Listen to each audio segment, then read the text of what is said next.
Boa noite a todos, então, mais uma vez, aqui estamos reunidos,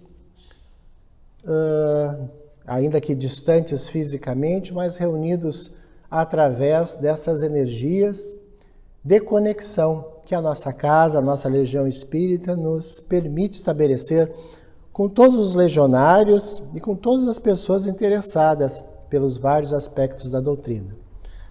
Vamos fazer a nossa prece, rogando a Deus, então, mais uma vez, sejamos agraciados nessa noite com a inspiração, a intuição dos nossos amigos espirituais, a fim de sermos conduzidos por mais uma análise desta fantástica obra, que é a obra de Allan Kardec, traduzindo o pensamento dos espíritos superiores e reforçando e ampliando as palavras do Cristo. Rogamos assim a inspiração permanente, o apoio, o cuidado dos amigos espirituais e que essas energias que agora nos abençoam possam chegar a todos os lares e a todos que nos assistem. Em teu nome, Senhor, em nome dos bons espíritos, abrimos o encontro da noite de hoje. E que assim seja. O objetivo do nosso encontro hoje, da nossa rápida explanação, é fazer uma homenagem através de um tema, ao aniversário da obra O Céu e o Inferno, cuja primeira edição foi em 1º de agosto de 1865, portanto, há 156 anos. É uma obra sempre notável no sentido dos esclarecimentos que nos faculta e da pluralidade de exemplos que nos traz. Isso enriquece muito o nosso estudo e nos incentiva a uma busca mais intensa acerca do entendimento dos postulados da doutrina, além de servir naturalmente como um grande incentivo para as reuniões mediúnicas, as reuniões práticas, já que nos traz várias informações de espíritos sobre as suas condições espirituais, espíritos das mais diversas condições. Mas escolhemos um tema para traçar pequenos comentários, rápidos comentários na noite de hoje, que é o capítulo 11 da proibição de evocar os mortos. Vamos fazer uma breve leitura e alguns comentários. Todos nós já escutamos isso inúmeras vezes, né? Que um dos grandes adversários, ou se não um dos maiores adversários do Espiritismo, são aqueles... esta colocação, uma das maiores adversárias do Espiritismo é esta colocação tomada ao pé da letra por aqueles que querem, de uma certa forma, através dessa argumentação, referir que o Espiritismo está se colocando contra os postulados mais antigos referentes à questão da comunicabilidade espiritual e que esta proibição estabelecida no passado se estenderia até os dias atuais e para sempre, né, por ser uma espécie de obra ou de ditado direto de Deus. Allan Kardec, analisando essa questão, nos apresenta então nesta obra, O Céu e o Inferno, nesse capítulo 11, algumas considerações. Então, diz ele assim ao iniciar: a Igreja não nega absolutamente o fato das manifestações. Ela admite-as todas, ao contrário, como se viu nas citações precedentes. Ele faz uma referência à obra, né? A obra em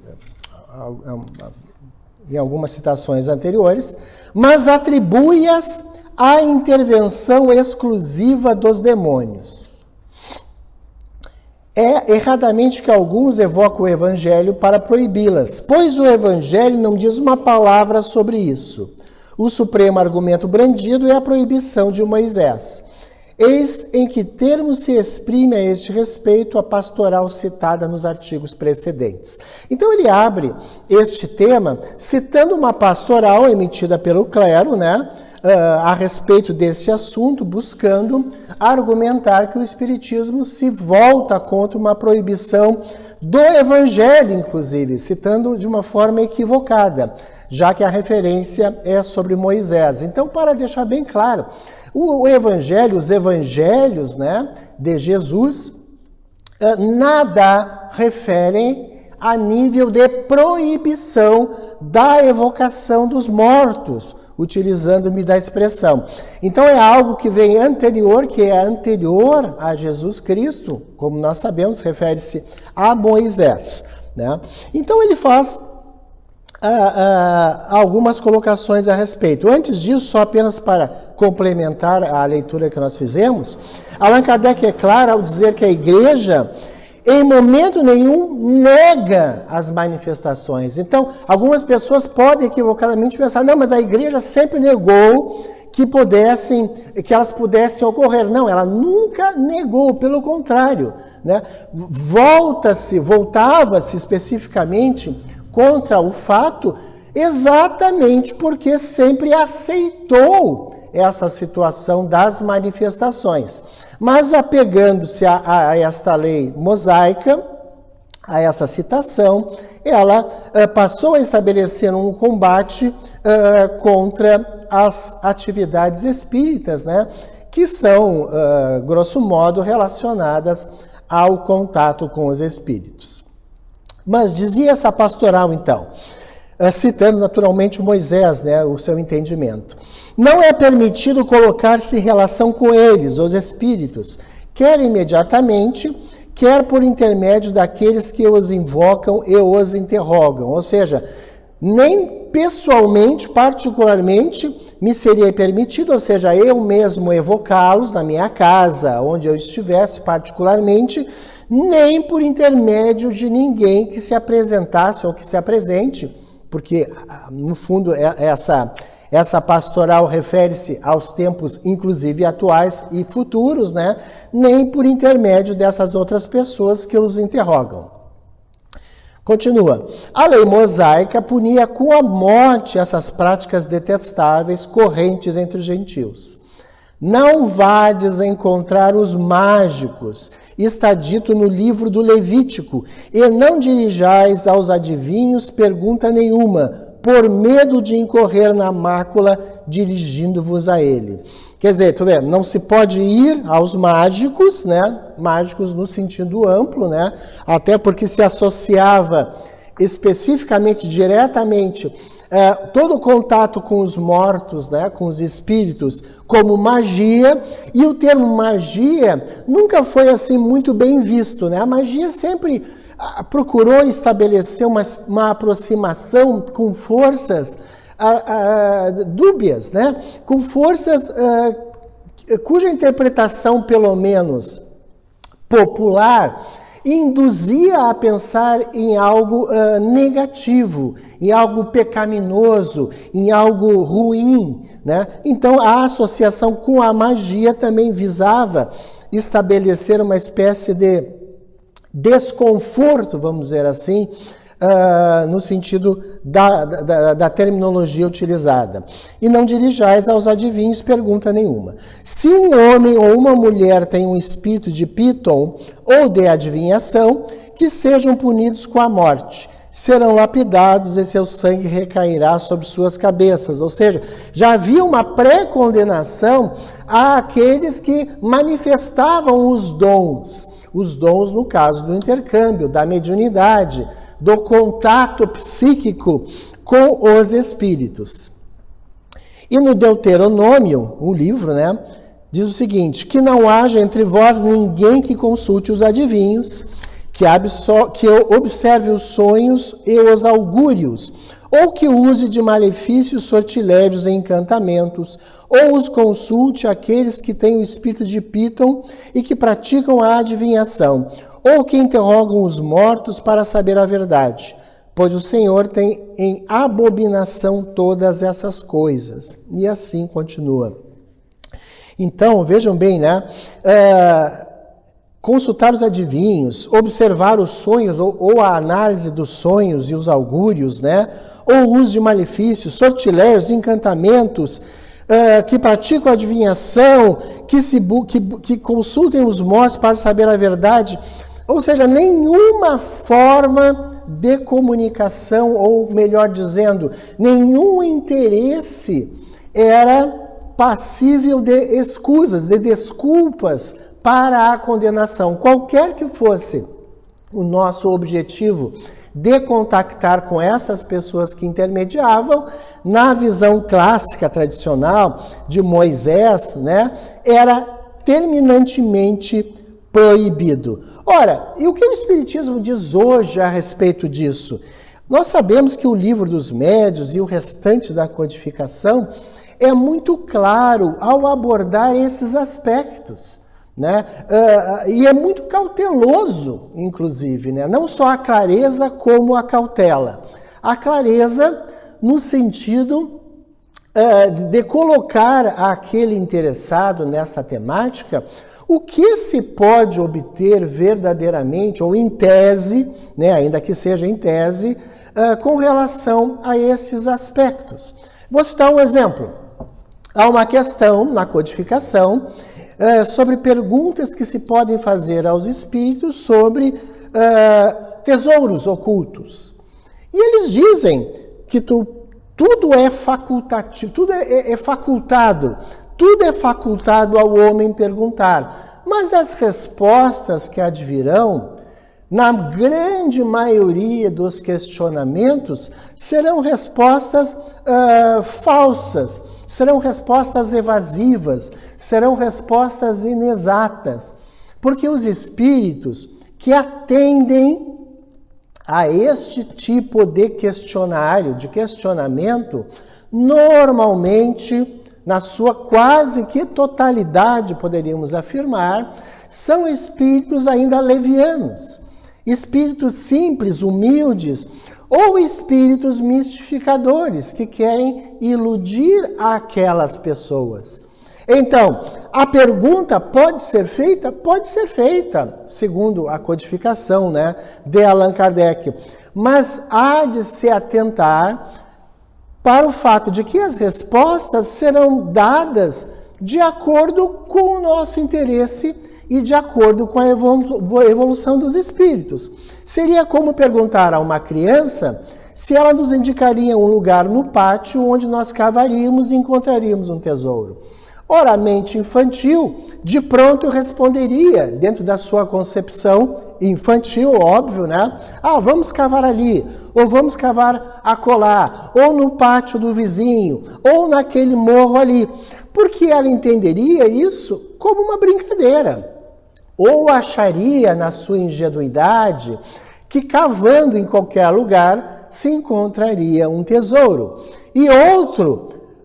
E outra questão, qual o conceito de tesouro para uma criança em relação ao conceito de tesouro para um adulto? Então, os espíritos que respondem, e isso está na codificação, são levianos. Levianos no sentido de não se importarem com a verdade. Então, respondem qualquer coisa, já que a pergunta também se volta a um objetivo completamente material e desvinculado, vamos dizer assim, por consequência, de qualquer aspecto de maior superioridade, né? A mesma coisa com sonhos, por exemplo, né? Allan Kardec trata os bons espíritos da interpretação dos sonhos. Ora, a interpretação dos sonhos é uma questão que vem desde os primórdios da humanidade, né? Os oráculos, as pitonisas, né? Os adivinhos, sempre se voltaram à chamada interpretação onírica. Até hoje os sonhos são utilizados, né, em terapias especializadas, fora da doutrina espírita, estou falando, para se fazer uma espécie de análise, né, da situação mental de uma pessoa, dentro da psicologia ou dentro da psiquiatria. Né? Freud, Jung também se preocupam com sonhos, né? Porque eles refletem na concepção desses grandes estudiosos mais ou menos a situação da alma, os seus anseios, né? As suas experiências, as suas frustrações, as suas ambições. Mas a interpretação dos sonhos de uma forma literal, nós sabemos que não é possível fazer. E a codificação é a primeira a alertar com relação a isso. Atribuir a todo e qualquer sonho o caráter de um verdadeiro encontro espiritual, longe está de ser realidade. Atribuir a um sonho de uma forma geral, o caráter premonitório, longe está de ser a verdade. E assim por diante. Ou seja, o que prova que a codificação, que o Espiritismo está muito distante dessa interpretação, dessa exposição apressada, angustiada, que muitas pessoas fazem. E, infelizmente, interpretação essa que para muitas pessoas, os consulentes, né, os interessados, são tomadas ao pé da letra. E, inclusive, fazendo com que suas vidas, decisões de vida, sejam, vamos dizer assim, encaminhadas a partir dessas pretensas interpretações. Então, essas proibições citadas por Allan Kardec, nesta obra O Céu e o Inferno, e que constituiriam o corpo, vamos dizer assim, desta temática de Moisés, da evocação dos mortos, como sendo alguns pontos nevrálgicos, não tem nenhuma forma de sustentação. Pelo contrário, o Espiritismo combate esse tipo de atividade, de atitude, e não o faz. Né? A verdadeira casa espírita, a casa espírita bem orientada, os médiuns bem orientados, equilibrados, não se prestam a esse tipo de atividade. E tampouco os espíritos que obram nessas casas sérias, sinceras, bem orientadas, também não se prestam a dar informações a este respeito. Ainda dentro desta obra, dentro das citações que Allan Kardec faz, ele ainda prossegue citando mais uma frase, por exemplo, retirada do Levítico, né? Não vos afasteis de vosso Deus, para ir procurar os mágicos, e não consulteis os adivinhos, de medo de vos maculardes, dirigindo-vos a eles. Eu sou o Senhor vosso Deus. Olha, interessante. Não vos afasteis de Deus para ir procurar os mágicos. Olha, as respostas da vida, podemos dizer assim, não se encontram nas mãos dos mágicos ou médiums, né? Ou pessoas de qualquer natureza que lidem com esse tipo de atividade, né? A busca das respostas existenciais devem ser procuradas em Deus. E a busca através de Deus faz-se de duas maneiras. Através do contato pessoal, através da oração, da prece, ou seja, da sintonia particular estabelecida com Deus, e seus representantes, naturalmente mais direto, no caso do cristianismo, Jesus, né?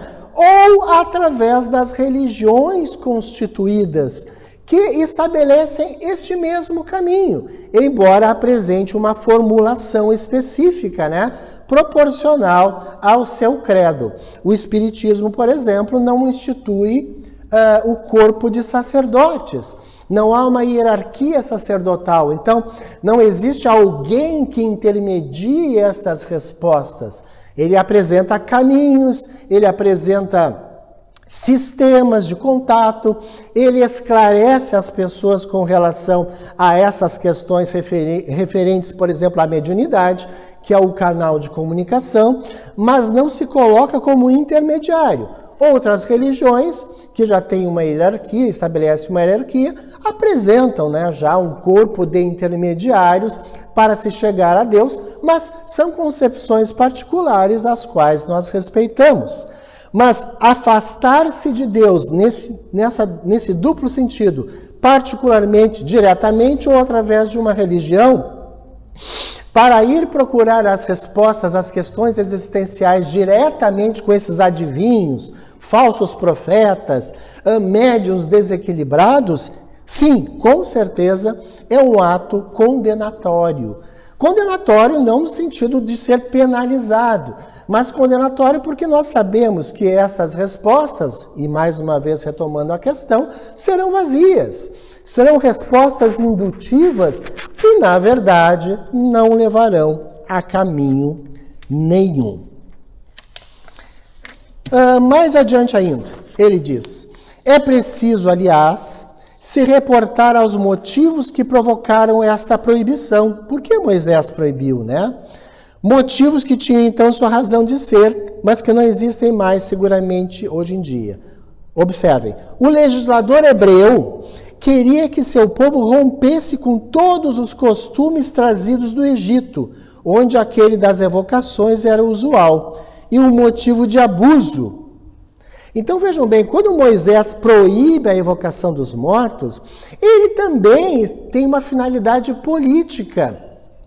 Porque os hebreus, em contato com o povo egípcio, como qualquer povo que passe a ter um contato mais direto, mais pessoal, mais frequente com uma outra concepção religiosa, com outro povo, há uma tendência de uma absorção dos conceitos, da cultura daquela outra civilização.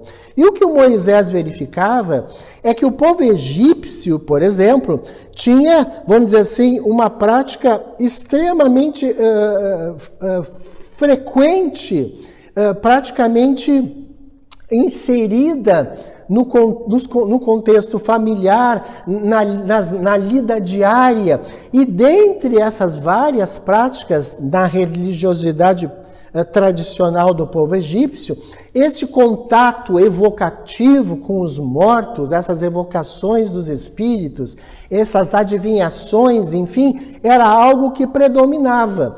E Moisés queria preservar o seu povo, o povo hebreu, o máximo possível dessa absorção de conceitos que efetivamente extrapolavam o bom senso, né? Já que essas práticas eram realizadas sem nenhuma forma de controle, né? O que ensejava, como consequência, por exemplo, utilizando-nos das expressões atuais do Espiritismo, as chamadas obsessões coletivas, né?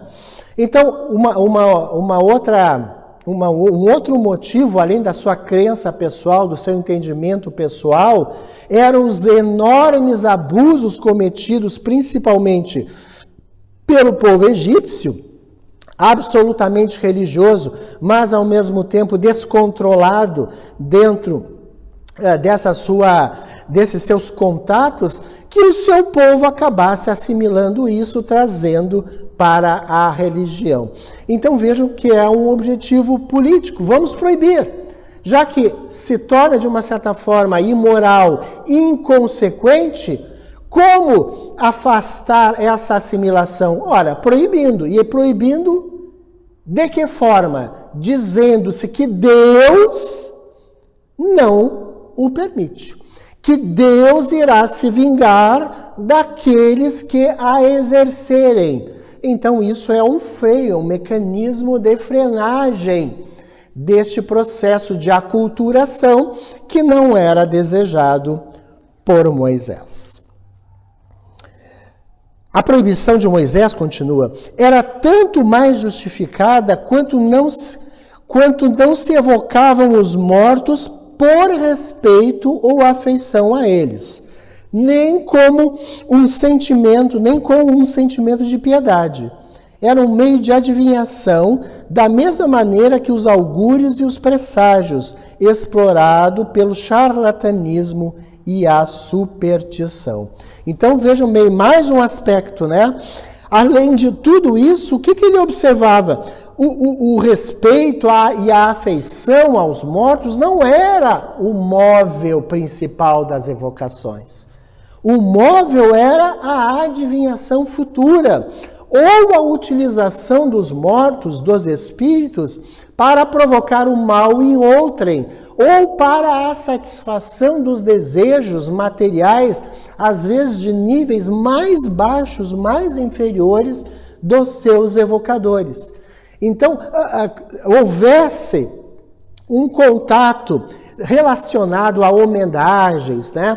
A afeição, ao devotamento àqueles que já partiram, talvez já na época de Moisés fosse realizada uma relativação, né, desse tipo de proibição. Mas não, ele observava esses aspectos evocativos voltados a finalidades inferiores, então mais o motivou a essa proibição. Allan Kardec, nós sabemos, na fase de estruturação da codificação, praticou a evocação dos espíritos, né? Citando-os nominalmente, chamando-os nominalmente, mas completamente dentro deste espírito de respeito e afeição.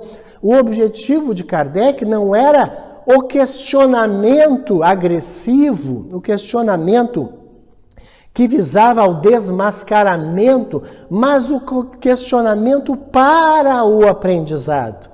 Se durante esses questionamentos, visando a um entendimento, ele percebia, né, a presença de espíritos frívolos, ele simplesmente não dava atenção, valor àquelas respostas. E é o que ele efetivamente fez. Das milhares de comunicações das quais participou e das que recebeu de outras pessoas, o que ele faz? Ele faz uma análise, uma separação daquilo que é coerente e daquilo que não é coerente, daquilo que apresenta na sua estrutura a frivolidade, daquilo que é sério, daquilo que é culto, das informações que são rasas. Então, ainda assim, ele utiliza os critérios de respeito e de afeição. Afeição aos espíritos que são evocados, respeito às entidades que atendem ao seu chamado. Então ele não se coloca acima dos espíritos, mas se coloca em um nível de aprendiz, inclusive rebaixando-se, já que nós sabemos que é um espírito, que Allan Kardec é um espírito de altíssima elevação, rebaixava-se no sentido de colocar-se inferior àqueles que respondiam às suas perguntas, como o aprendiz, como o aluno que busca as lições daquele que conhece mais. Então, mais uma vez nós vemos a coerência doutrinária, né, em buscar neste contato, nestas evocações, nesses chamados, retirar aquilo que de melhor poderia ser extraído da fonte e deixando de lado qualquer ideia, qualquer pretensão de adivinhações futuras, de presságios e outros sortilégios contra os quais e motivadamente Moisés se voltou. Então isso para nós é extremamente importante, né, na condição de espíritas, porque como eu disse na introdução do nosso assunto, até hoje os detratores, os acusadores dizem: mas vocês se voltam contra a Bíblia, vocês se voltam contra Moisés, que é um espírito de altíssima elevação. Pelo contrário, né? Temos em Moisés, como temos em todos os precedentes, os antecessores de Jesus Cristo, aqueles que prepararam o caminho do Cristo e dos apóstolos, o maior respeito e a maior consideração possível dentro da nossa pequenez, já que são espíritos fabulosos e que nos escapam à concepção. E vemos, quando fazemos uma análise detalhada, minuciosa, clara, como fez Allan Kardec, que estamos perfeitamente de acordo com todas estas instruções. E que a proibição de evocar os mortos, mais uma vez, e encerrando o nosso encontro, sim, encontraram guarida em um momento de profundos abusos. Sim, foram úteis, ou foi útil para se preservar o espírito de uma nação de outras práticas que eram esdrúxulas, completamente desfocadas de qualquer correlação ou conotação moral ou de verdadeira instrução. Então, ainda está presente nas nossas vidas, dentro do espírito da codificação, essa proibição. E de uma forma mais simplória, mais singela, podemos dizer, até hoje. Quando alguém chega à doutrina espírita e nos questiona, ou nos questionamentos particulares a todos nós, nas ruas, no ambiente de trabalho, no lar, Quando nos questionam, será que nós podemos fazer a sessão do copo? Ou será que nós podemos fazer uma sessão particular aqui dentro de casa? Ou no clube? Ou ali como diversão? Os espíritas que verdadeiramente prezam a doutrina dizem, por favor, não faça. Não faça. Não há uma proibição de se fazer. Mas são portas e janelas que nós abrimos sem o controle. No pleno século XXI, com todo o conhecimento doutrinário que nós já possuímos. São portas e janelas sem controle. Não se faz por pura diversão, não se faz buscando adivinhações quanto a casamento futuro, contra a riqueza que se poderá ter ou não, perguntas que se façam com relação ao tempo de vida que teremos ainda. Porque nós sabemos que nesses encontros, os espíritos superiores, os espíritos nobres, as nossas afeições reais, que já estão do outro lado, para lá não acorrerão. Abrindo espaço, infelizmente, para os mesmos espíritos, que dentro da sua frivolidade, podem procurar estabelecer e estabelecerão muitas vezes confusão. Quando não passarão a estabelecer uma conexão mais profunda conosco, que traduzindo dentro da linguagem espírita mais uma vez, caracteriza a obsessão na sua fase inicial, mas que pode se desenvolver, se desenrolar para situações muito mais graves. E encerrando o encontro da noite de hoje, dentro da análise desta temática, vamos fazer a nossa prece, então. Prece de agradecimento mais uma vez. Agradecemos a Ti, Senhor, e aos mentores espirituais dessa casa, aos nossos guias e benfeitores particulares, por tudo aquilo que recebemos. Acima de tudo, pelo conhecimento que nos liberta e que nos ajuda também a libertar outras almas, outras consciências, ainda em dúvida, ainda percorrendo o início desta longa caminhada, que possamos iluminar também essas mentes, para que não incorram em erros que podem gerar maior confusão ainda. A doutrina espírita é clara, é transparente, límpida, e está de uma forma bastante singela, expressa nas obras da codificação e nas suas obras complementares. Que possamos nos abrigar desses conhecimentos para refletir acerca de todas essas práticas que nos são apresentadas todos os dias, através de jornais, dos meios de comunicação, através de pessoas que procuram nos iludir com promessas de contatos espirituais, de sortilégios, a fim de conduzirmos as nossas vidas a partir de padrões que fogem ao verdadeiro ideal cristão, ao verdadeiro ideal da religiosidade, como verdadeiro instrumento de conexão com Deus. Muito obrigado mais uma vez, Senhor. Obrigado aos nossos guias e protetores espirituais pelos momentos que aqui passamos. Em Teu nome e em nome desses amigos, encerramos o encontro da noite de hoje. E que assim seja.